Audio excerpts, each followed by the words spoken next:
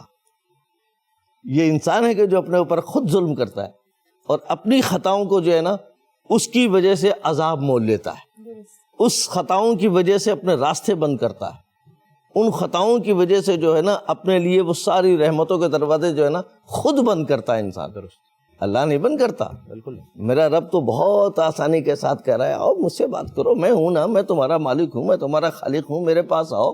پیار سے بلا رہا ہے, محبت سے بلا رہا ہے, دعوت دے رہا ہے, آؤ تو صحیح. تم اپنے جیسے انسان کے پاس کیوں جاتے ہو؟ اللہ.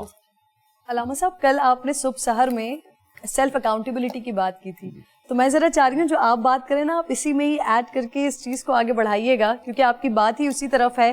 اللہ کی نعمتوں کا تذکرہ کر رہے ہیں تو میں یہ سوچتی ہوں کہ ہم کمانے لگتے ہیں تو ہم بڑے فخریہ انداز میں بتاتے ہیں کہ یہ گاڑی میں نے خود خریدی ہے, یہ گھر میں نے خود خریدا ہے. تو جب ہم اپنی سیلف اکاؤنٹیبلٹی پہ آتے ہیں تو اور اگر الگ الگ کرنے کی کوشش کریں کہ کتنی چیزیں ہیں جو ہم نے اپنی محنت سے کمائی ہیں اور کتنی چیزیں ہیں جو ہمیں اللہ نے عطا کی ہیں, اور جب ہم ان کو کاؤنٹ کرنا شروع کریں گے تو پتہ چلے گا کہ ہم نے جو محنت کر کے کمایا ہے وہ تو ذرہ برابر بھی نہیں ہے جو اللہ نے بغیر محنت کیے ہمیں عطا فرمایا ہے. اور اگر ہم وہ محنت کر کے پانے کی کوشش کرتے تو شاید ایسی جو ایک زندگی ہے ایسی 10,000 زندگیاں چاہیے ہوتی, تب بھی یہ چیزیں مکمل نہیں مل رہی ہوتی, کچھ نہ کچھ کہیں نہ کہیں کمی بیشی رہتی. دیکھیے بہت اچھی بات کر رہی ہیں آپ, یہ حقیقت ہے. اگر اس طرح سے سوچنا شروع کر دیں, میں نے کہا نا ہر چیز کے لیے اللہ نے جو سب سے پہلی بات دعوت دی نا وہ غور و فکر کی دی. ٹھیک ہے, تم اپنے وجود پر غور کرو. تمہارا حق تھا آنے اس دنیا میں آنے کا, اللہ نے عطا کیا, اللہ نے دیا. تم آئے تو اس کی عطا سے آئے, تمہارا وجود اس کی عطا ہے, تمہارا وجود اس کا احسان ہے. وہ چاہتا تو نہ دیتا. آپ اس بات کو سمجھ لیں, ہر شخص کو اس بات کو سمجھنا چاہیے کہ انسان کے جو ہے نا وہ خود کچھ نہیں کرتا جب تک رب نہ چاہے. ہر انسان کوشش کرتا ہے کہ میں صاحب اولاد ہو جاؤں, رب نہیں چاہے گا تو نہیں ہوتا. درست.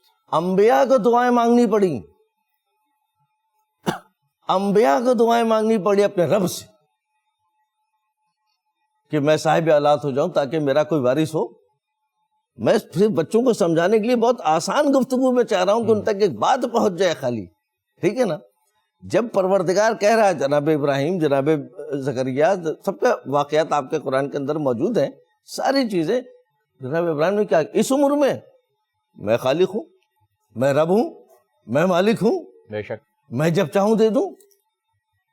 دیکھیے اس کے پاس نہ بڑھاپا ہے, نہ جوانی ہے, نہ کچھ ہے, بس اس کی رضا اور اس کا اختیار ہے. تو آپ اپنے وجود سے شروع ہو جائیے تو سب اللہ کی عطا ہے. اب آپ کہیں میرے بازوؤں کی طاقت دیکھیے یہ ڈھل جاتے ہیں. مت کرو اپنے بازوؤں کے اوپر تکبر, مت کرو اپنے حسن پر تکبر, مت کرو اپنی دولت پر تکبر, مت کرو. یہ سب لمحوں میں گزر جاتا ہے یہ وقت. یہ تمہاری جوانی بھی گزر جائے گی, تمہارا حسن بھی ڈھل جائے گا, تمہارا سب کچھ ختم ہو جائے گا. اگر رہے گا تو صرف رب کا نام رہے گا. بے شک. تو اس سے پیار کرو گے. اگر اپنی اکاؤنٹیبلٹی کے لیے سب سے اہم بات یہ ہے کہ آپ روزانہ رات میں سوئیں اور سونے سے پہلے دن بھر سب سے باتیں کرتے ہیں, آپ کرتے رہیے. 10 منٹ اپنے آپ سے باتیں کریں. ہاں, رب مل جائے گا. ہے آپ کے پاس وقت اپنے آپ کو دینے کے لیے؟ سب کے لیے تو سارے وقت دیتے ہیں آپ, اپنے لیے اگر آپ کے پاس وقت ہے تو 10 منٹ دے دیجئے. اور جب بستر پر جائیے تو پہلا تصور یہ کیجئے کہ اگر صبح میری آنکھ نہ کھلی, اللہ, اگر میری یہ زندگی کی آخری رات ہوئی تو اللہ, اگر صبح کا سورج میری زندگی نہ لایا تو بس یہیں رک جائیے یہاں کے اوپر کہ صبح کا سورج اگر میری زندگی نہ لایا تو میں کیا کروں گا، میں نے کیا کچھ کیا. میں نے کہا کہ ابھی وہ حقوق اللہ تو ممکن ہے خدا رب کریم ہے معاف کر سکتا ہے اور کر دے گا، وہ ایک الگ موضوع ہے، لیکن آپ اپنے حقوق العباد کو سوچیں کہ سو رہے ہیں، آپ نے سوچا کل دے دوں گا، یہ کل کس نے دی کہ آج اس کا حق کیوں نہیں دیا؟ کوئی گارنٹی نہیں ہے جی کل کے. علامہ صاحب بہت ہی خوبصورت فرما رہے ہیں، اگلے لمحے کی اگلی سانس کی گارنٹی نہیں، سانس کی گارنٹی نہیں. تو آپ آج ہی فیصلے کریں اپنے حقوق کے بارے میں، جو فیصلہ کرنا ہے وہ آج کر لیں. نہیں معلوم کہ صبح کا سورج تمہارا زندگی لائے گا یا نہیں لائے گا. مولا کائنات نے فرمایا ایک جگہ پر بڑا خوبصورت کہ اپنی ہر نماز کو زندگی کی آخری نماز سمجھ کے پڑھو. بے شک بے شک. نہیں پتا کہ تمہیں دوسری نماز کی مولت فرصت ملے گی یا نہیں ملے گی. بالکل سانسیں ملیں گی نہیں ملیں گی کچھ نہیں پتا علامہ صاحب. اور وہ کہتے ہیں نا کہ ایک مثال مشہور ہے، کل کرے سو آج کر، آج کرے سو اب. تو اسی پر عمل کرتے ہوئے ہمیں آگے بڑھنا ہوگا. اور بڑی خوبصورت بات علامہ صاحب نے کہی کہ جوانوں کے اوپر جو ہے وہ غرور نہیں کرنا چاہیے. تو کہتے ہیں آج جوانی پر اترانے والے کل پچھتائے گا، چڑھتا سورج دھیرے دھیرے ڈھلتا ہے ڈھل جائے گا. آصف صاحب آپ کی جو انہوں نے بات کی نا علامہ صاحب نے، وہ بڑی خوبصورت بات کی کہ انسان کی آپ وحدانیت کی ماشاءاللہ سے جب سے آپ نے نشست کا آغاز کیا ہے، وحدانیت سے بات کا آغاز کیا ہے، تو ہمیں اپنی اکاؤنٹیبلٹی کے ساتھ ایک چیز ہے جو میں سوچتی ہوں کہ ایسا ہوتا ہے، علامہ صاحب تمام مفتیان کرام یہاں پہ بیٹھے ہوئے اسے کریکٹ کریں گے کہ انسان کا ضمیر زندہ ہوتا ہے. سب سے بڑی وحدانیت کا یہ ہوتا ہے کہ آپ کو معلوم ہوتا ہے کہ اللہ رب ذوالجلال آپ کے پاس ہے، آپ کے ساتھ ہے، کہ وہ تمام اعمال، وہ تمام چیزیں جو دنیا کو نہیں پتہ چل رہی ہوتی ہیں آپ کسی طریقے سے پردے کے اندر ڈال لیتے ہیں. لیکن کتنا بھی بدکار شخص ہو، کتنا بھی گنہگار ہوں میں، کتنی بھی گناہ گار ہوں میں، کتنی بھی بدکار ہوں، لیکن مجھے پتا ہے کہ میں کیا غلط کر رہی ہوں. تو یہ بھی اللہ رب ذوالجلال کی بہت بڑی نعمت ہے کہ ہمیں تقریباً کم از کم احساس تو ہوتا ہے، ہمیں پتہ تو ہوتا ہے. ایک جملے کہ میں اضافہ کر دوں تھوڑا. بالکل دیکھیں اللہ تعالیٰ نے یہ جو عقل عطا کی نا، جو ہادیان کی ڈیفینیشن ہے اس میں ایک جو ہے نا عقل خود ایک ہادی ہے. درست. اللہ ہدایت کرتی ہے. اول ما خلق اللہ العقل، جی سب سے پہلی چیز جو اللہ نے پیدا کی عقل، وہ عقل ہے. اور عقل جو ہے وہ دی ہی اللہ نے اس لیے ہے کہ تم کو ممیز کر سکے، امتیاز کر سکے. ٹھیک ہے نا. ان تتقوا اللہ یجعل لکم فرقانا، تم تقوی اختیار کر لو تاکہ اللہ تم کو فرقان عطا کر دے. اللہ سبحان اللہ. اور فرقان کیا ہے؟ کہ تم کو تمیز دے دے گا حق اور باطل میں. بے شک بے شک. تم کو سیاہ اور سفید میں تمیز دے دے گا. بے شک. اس رب سے وہ تمیز مانگ لو، بے شک. وہ شعور مانگ لو، وہ بصارت بصیرت مانگ لو. تم فیصلہ کرنے کے لیے جب چلو گے تو اپنے آپ کے اندر ایک فیصلہ کر پاؤ گے، لیکن اس کی بنیاد تمہارے اندر تقویٰ ہونا چاہیے. بے شک. تاکہ تم جو فیصلہ کرو وہ کسی اور وجہ سے نہ کرنا، ذات پات نسل مذہب رنگ نسل نہ. اگر تم نے اس کو بیچ میں لایا تو تقویٰ نہیں ہے. تقویٰ نہیں ہے جی بالکل. اور آصف صاحب آپ کی جانب میں سوال یہ لے کر آنے والا تھا مفتی صاحب کہ توبہ ہم کرتے ہیں اور ہمیں نہیں پتہ توبہ قبول ہو رہی ہے یا نہیں. وہ کون سی کیفیت آتی ہے ہمارے اوپر، آنسو نکل آتے ہیں آنکھوں سے زاروں قطار، ہمیں پتہ نہیں ہوتا کہ توبہ قبول ہو رہی ہے یا نہیں. کون سا ایسا عمل ہے جس کے بارے میں جو روایتوں میں ملتا ہے، حدیث میں آیا ہے، کلام پاک میں اللہ تعالیٰ نے بتایا ہے کہ ایسے توبہ کرو تو میں قبول کروں؟ میں چاہوں گا کہ آج وہ آپ ہمیں بتائیں. سب سے پہلے تو یہ چیز ہے کہ بندہ مومن جب توبہ کرے تو اسے اس بات کا یقین کامل ہونا چاہیے کہ میں اس بارگاہ میں توبہ کر رہا ہوں جو نحن اقرب الیہ من حبل الورید، میری شہرک سے زیادہ قریب ہے، جو کریم پروردگار ہے، جو خود فرما رہا ہے اپنی طرف بلانے کے لیے. الم یأن للذین آمنوا ان تخشع قلوبہم لذکر اللہ، کیا ایمان والوں پر وہ وقت نہیں آیا کہ ان کے دل اللہ کی یاد میں جھک جائیں؟ کیا انسان اپنی حقیقت کو نہیں سمجھتا کہ وہ کچھ نہیں تھا؟ هل اتى على الانسان حين من الدهر لم يكن شيئا مذكورا، کہ اس کی حقیقت یہ کہ وہ تو کچھ بھی نہیں تھا کہ وہ ذکر کیا جائے. تجھے عدم سے وجود میں لے کر آیا، ایک ناپاک قطرے سے تجھے اشرف المخلوق ہونے کا شرف اس نے بخشا، پھر اپنی محبت کو تیرے اندر ودیت فرمایا، تجھے اپنی محبت اپنا قرب عطا فرمایا. اصل یہ ہے کہ رب ہم سے دور نہیں ہے، ہم اپنے رب سے دور ہیں. رب تو ہمارے قریب ہے. اور سرکار دو عالم صلی اللہ علیہ وسلم کی سیرت طیبہ اور صالحین کی سیرت اگر دیکھیں، ایک شخص آیا حضور علیہ الصلوۃ والسلام کی بارگاہ میں, اس نے عرض کیا کہ یا رسول اللہ روزے محشر میرا حساب کون لے گا؟ تو حضور نے فرمایا کیوں؟ کہا یا رسول اللہ کون حساب لے گا؟ کہا تیرا رب حساب لے گا. کہا یا رسول اللہ یہ بات یہ میرا رب حساب لے گا مجھ سے؟ فرمایا جی تیرا رب حساب لے گا تجھ سے. پھر اس نے کہا یا رسول اللہ میں بخشا گیا, یہ میں بخشا گیا. تو حضور نے پوچھا تو کیسے بخشا گیا جبکہ سرکار تو سب جانتے ہیں, صحابہ بیٹھے. کہا یا رسول اللہ جب کریم کسی پر قابو پا لیتا ہے تو صفت کریمی ہے کہ وہ معاف کر دیتا ہے, تو جب میرا رب مجھ سے حساب لے گا تو وہ تو کریم ہے, تو میں بخشا گیا. وہ یہ بولتے ہوئے چلا گیا تو سرکار دو عالم علیہ الصلوۃ والسلام نے صحابہ کی طرف متوجہ فرمایا کسی نے جنتی کو دیکھنا ہے تو اس شخص کو دیکھ لے. کہا یا رسول اللہ کیسے؟ کہا اس نے اپنے رب کو پہچان لیا کہ میرا رب کریم ہے.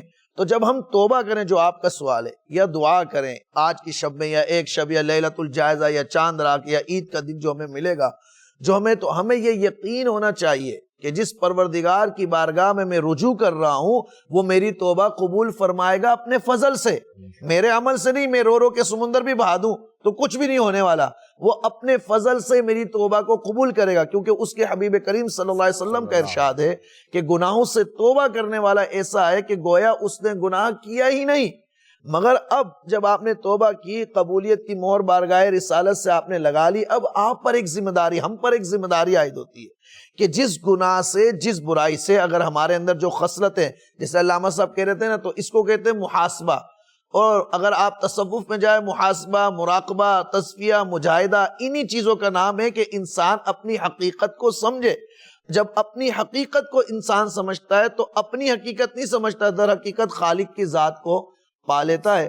تو ہمیں یہ یقین ہونا چاہیے کہ ہم توبہ کر رہے ہیں, ہمارا رب قبول کرے گا, اور اس کے ساتھ ساتھ آئندہ وہ برا کام جس سے آپ توبہ کر رہے ہیں نہ کرنے کا پختہ عزم و ارادہ ہونا چاہیے. یعنی ارادہ آپ نے کرنا ہے, اس ارادہ کی تکمیل رب العالمین کے فضل سے ہوگی. اب ہمارا ارادہ نہیں ہو اور ہم صرف یہ کہتا رہے کہ توبہ کر رہے ہیں تو پھر اس کا کوئی بھی فائدہ حاصل نہیں ہوگا. جس طرح ہم نے آغاز میں بات شروع کی تھی کہ دل اور دماغ کہیں اور ہے, اور اب تسبیح پڑھ رہے ہیں تو کوئی بات. بالکل وقت ختم ہو رہا ہے آج کی ٹرانسمیشن کا. اس سے پہلے میں چاہوں گی کہ عابد بھائی سے آخر میں جمعۃ المبارک کی, آج الوداعی جمعہ ہے, اس کی فضیلت کے بارے میں مختصراً آگاہ کر دیجئے, اس کے بعد ہم ماہ رمضان کا الوداعی کلام سنیں گے. سبحان اللہ عز و جل. ایک تو سپریم کورٹ آف پاکستان کے چیف جسٹس جناب جسٹس گلزار احمد صاحب کا ہم تہہ دل سے شکریہ ادا کرتے ہیں کہ انہوں نے عوام کے بہترین مفاد میں اچھے فیصلے کیے, اور عوام کو چاہیے کہ اپنے چیف کے فیصلوں کو بہت طریقے کے ساتھ جو ہے وہ لے کر چلیں, تاکہ کوئی یہ نہ کہے کہ اس فیصلے کی وجہ سے لوگوں نے بد احتیاطی کی, اور چیف صاحب نے تو آپ لوگوں کی سہولت کے لیے سب کچھ کھلوایا ہے, مفاد عامہ کے لیے کیا ہے, تو آپ بھی مفاد عامہ کے لیے اس کو دیکھتے ہوئے اپنے چیف صاحب کے فیصلے کو سپورٹ کریں. اور الحمدللہ مساجد اور سب جو ہے وہ چیزیں کھل گئی ہیں, دکانیں اور سب, اور الحمدللہ کوئی اس میں قدغن اب نہیں ہے. سندھ گورنمنٹ نے بھی جو ایکسٹرا تھوڑا ان کا ورژن تھا اس سے بیک ہوئے ہیں, اور اب انہوں نے بھی پورے پاکستان کے ساتھ ہی چلنے کا فیصلہ کیا, اور اعلان کیا کہ بھائی کسی قسم کی اب عید کے اجتماعات پر, جمعۃ الوداع اور کسی پر کوئی پابندی اب نہیں ہے. فضیلت کی جہاں تک بات ہے تو یاد رکھیے کہ اس کے ساتھ تو رمضان المبارک میں ہر گھڑی, اس کے سحر میں, اس کے افطار میں اللہ رب العزت 70 ہزار ایسے جہنمیوں کو جہنم سے آزاد فرماتا ہے جن پر ان کے گناہوں کی وجہ سے دوزخ واجب ہو چکی تھی. اللہ رب العزت ان کو معاف فرما دیتا ہے. پھر جمعہ کے دن اللہ رب العزت جو ہے وہ پورے ہفتے کے برابر لوگوں کو جہنم سے آزاد فرماتا ہے. پھر اس کے بعد اس کی ہر گھڑی, اچھا جمعہ رمضان کے علاوہ بھی ہو تو اس میں ایک گھڑی ایسی ہے جس میں ہر دعا قبول کی جاتی ہے الحمدللہ. تو رمضان المبارک کا جمعہ ہے, اس میں دعائیں بہت قبول ہوتی ہیں. اللہ کے نبی صلی اللہ علیہ وسلم نے فرمایا جو جمعہ کے دن مجھ پر 80 مرتبہ درود شریف پڑھے گا, کل قیامت کے دن وہ میرے ساتھ حوض کوثر پر ہوگا, اور جو 50 مرتبہ درود شریف پڑھے گا کل قیامت کے دن میں اسے ہاتھ ملاؤں گا. اور ایسی بہت ساری فضیلتیں ہیں. اور ایک فضیلت تو 80 سال کے بارے میں یہ بھی آتی ہے کہ اسے 80 سال کے اس کے گناہ معاف کر دیے جائیں گے. جو 80 بار، یہ تو ہے غیر رمضان. اور جو رمضان میں ایک بار درود شریف پڑھتا ہے تو دیگر نیکیوں کے مقابلے میں اسے 1,00,000 گنا زیادہ ثواب دیا جاتا ہے. تو 80 مرتبہ درود شریف کا مطلب یہ ہے کہ آپ نے جو ہے نا 80 لاکھ درود شریف پڑھے. تو رمضان میں اور دیگر یہ گھڑیاں ہیں، بڑی خوبصورت گھڑیاں ہیں، جانے والی ہیں، تو قدر کر لینی چاہیے. اور اگر قدر نہیں کریں گے تو پھر بے قدروں کا حال جو ہے وہ وہی ہوتا ہے جو اس شخص کا ہوا تھا جب بادشاہ نے بولا کہ تیرا انعام یہ ہے کہ جا میرے خزانے میں سے جو چاہیے لے جا سورج ڈوبنے سے پہلے پہلے. وہ پھر اندر گیا اور اس کے لیے اندر چاندی کے اینٹیں رکھی ہوئی ہیں، ادھر سونے کی رکھی ہیں، ادھر ہیرے جواہرات رکھے ہوئے ہیں، ادھر موتی رکھے ہوئے ہیں، آگے سونے کا پلنگ رکھا ہوا ہے. اس نے بولا کبھی زندگی میں پلنگ پہ سویا نہیں، وہ بھی سونے کا پلنگ ہے، مخمل کا بستر ہے. تو ابھی تو بڑا ٹائم ہے، شام تک تمہیں کئی بوریاں ہیرے جواہرات کی لے جاؤں گا، ابھی تھوڑی دیر سو جاتا ہوں. تو وہ چڑھ کر جو ہے وہ اس کے اوپر بیڈ پر سو گیا. مزدور تھا، کبھی اس نے مخمل کا بستر دیکھا نہیں تھا. تو اب جب سویا تو پھر اٹھا ہی سورج غروب ہونے کے بعد. اب بادشاہ کے سپاہی آئے، چل بھائی نکل بات، تیرا ٹائم پورا ہو گیا، جو تو لے گیا. بولا میں تو کچھ بھی لے کے نہیں گیا. کچھ نہیں لے کے گیا؟ کہاں میں تو تھوڑا سا یہ اٹھا لوں بوری میں. ابھی کچھ نہیں اٹھا سکتا بھائی، چل نکل تلاشی لو اس کے پاس جو ہے اب کچھ ہے تو نہیں، کیونکہ اب جو لے جانا تھا سورج ڈوبنے سے پہلے لے جانے کی اجازت تھی. تو بستر پہ چڑھ کے سو گیا سورج ڈوبنے تک. تو آج ہم بھی سوئے ہوئے ہیں، 28 روزے گزر گئے ہیں اور بستر پہ چڑھ کر سوئے ہوئے ہیں. خدا کے لیے 2 دن رہ گئے ہیں، ایسا نہیں ہے 2 دن اور چڑھ کے سو جائیں تو پھر اس کے بعد ایک موتی بھی ہمیں لے جانے کی اجازت نہ ہو. تو میرا پیغام یہ ہے کہ کچھ قدر کر لی جائے. جزاک اللہ، بہت بہت شکریہ. آپ تمام لوگ آج جمعۃ الوداع کی نمازوں میں دعائیں مانگیں گے تو ہمارے لیے بھی دعا ضرور مانگیے گا کہ اللہ تعالیٰ ہم سے جی بالکل. ماشاءاللہ مساجد کھل گئی ہیں، کل انشاءاللہ لوگ جمعہ پڑھنے کے لیے جائیں گے. تو جمعے کے حوالے سے ایک وظیفہ عرض کیے دیتا ہوں تمام ویورز کو، تمام مسلمان بہنوں کو، بھائیوں کو. پوری دنیا میں یہ جو اتنی خوبصورت ٹرانسمیشن میرے بہن بھائیوں نے، ان تمام علماء نے پیش کی کہ خدا کا واسطہ اس کو ضرور کر لیجیے گا جب آپ جمعے کو نماز پڑھنے کے لیے جائیں، غسل کرنے کا اہتمام لازمی کریں. غسل کرنے کے بعد جب آپ مسجد میں جا کر بیٹھیں تو احتیاط کے ساتھ 200 مرتبہ یا اللہ ہو یا اللہ ہو یا اللہ ہو کا وظیفہ کریں. اور جب خطبہ کے لیے جب امام صاحب کھڑے ہوتے ہیں تو دونوں خطبوں کے درمیان آپ کو ایک 20-25 سیکنڈ کا 10 سیکنڈ کا وقت ملتا ہے. تو اپنے ذہن میں ٹارگٹ کر کے جائیں کہ ان دونوں خطبوں کے درمیان آپ نے اللہ سے جو دعا کرنی ہے وہ اللہ نے لازمی قبول کرنی ہے انشاءاللہ. تو لازمی ان دونوں خطبوں کے درمیان ضرور دعا کیجیے گا، انشاءاللہ تعالی اللہ تبارک و تعالی آپ کی دعاؤں کو قبول فرمائے گا. جزاک اللہ. پرنور سحر اور ذکر خدا، نبیوں کی مدح سرائی. پیغام سنا اے باد صبا، پرکیف صاحب آئی. پوشیدہ ہے ایمان کی راہ اللہ کی کتاب مقدس میں.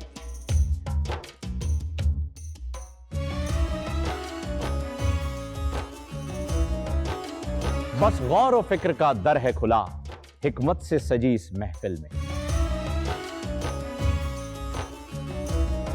ہے لب پہ دعا زدنی علما، روشن ہی رہے یہ سارا جہاں. رم جھم رحمت کی گھٹا، ہر ایک نے ہدایت پائی. نعمت اور برکت سے سجا افطار و سحر کا دسترخوان. ننھے پھولوں نے مل کے کہا آج روزہ کشائی ہے.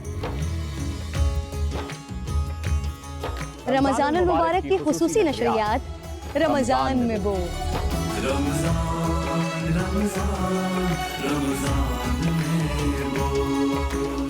رمضان المبارک کی خصوصی نشریات رمضان میں بول، فہیم خان اور کرن ناز کے ساتھ روزانہ صبح 3 بجے سحر ٹرانسمیشن اور شام 5:30 بجے افطار ٹرانسمیشن، صرف بول انٹرٹینمنٹ پر.